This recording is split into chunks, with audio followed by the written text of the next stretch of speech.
দাম বাড়ানোর পরও রাজধানীতে কাটেনি তেলের সংকট, বরং পেট্রোল পাম্পে তেল পেতে দীর্ঘ লাইনে অপেক্ষা করতে হচ্ছে চালকদের।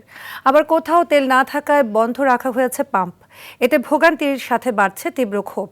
এদিকে তেলের দাম বাড়ায় পরিবহন খরচ সহ দৈনন্দিন জীবনযাত্রায় প্রভাব পড়ার শঙ্কায় সাধারণ গ্রাহকরা।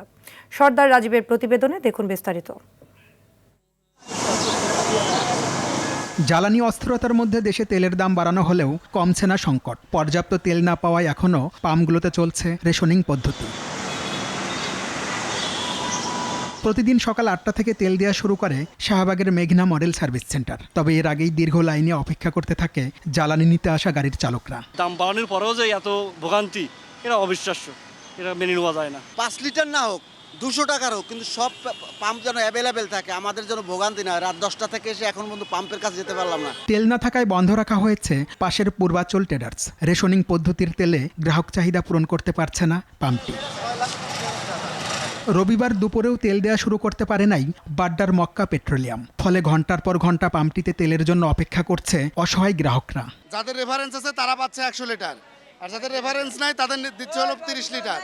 এরপরে 100 লিটার তেল দিলে তার থেকে 200 টাকা করে নিচ্ছে এক্সট্রা, বা 50 টাকা 100 টাকা সবসময় এক্সট্রা নিচ্ছে। লাইনে অকটেন বিক্রি করছে 200-250 টাকা করে লিটার। এই সমস্ত অপব্যবসায়ী যারা রয়েছে তাদেরকে আগে ধরে আইনের আওতায় আনতে হবে, আর না হলে সাধারণ মানুষ কখনো এই সমস্ত কাজ থেকে মুক্তি পাবে না।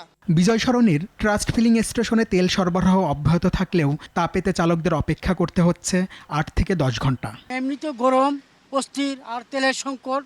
আল্লাহ পাক জানে এই সমাধান কখন কিভাবে হয়, আল্লাহ পাকই জানে। দাম বাড়াটা খুব বেশি প্রবলেম মনে করছি না, তেল পাওয়াটা হলো সবচেয়ে বড় সমস্যা। রাজধানীর প্রায় প্রতিটি পেট্রোল পাম্পের চিত্রই এমন। কাঙ্ক্ষিত তেল পাওয়াই যেন এখন বড় সফলতা ভুক্তভোগীদের। গ্যাস সিলিন্ডার যে গাড়িতে আছে, এরা পাম্পে যে দেখা যাচ্ছে 500 টাকা ধরাই দিলে এদের দেখা যাচ্ছে ট্যাঙ্কি ফুল করে দেয়। এরা বাইরে যে দেখা যাচ্ছে সেই তেলগুলো কালো বাজারে বিক্রি করে। যে সিন্ডিকেট ব্যবসায়ীরা তেলের নিয়ে ছিনিমিনি খেলছেন, তারা অতি শীঘ্রই এটা ভোগান্তির শিকার হবেন, তারাও শিকার হবেন। পরিস্থিতি মোকাবেলায় তেল সরবরাহে রেশনিং পদ্ধতি তুলে দেওয়ার আহ্বান পাম্প কর্তৃপক্ষের।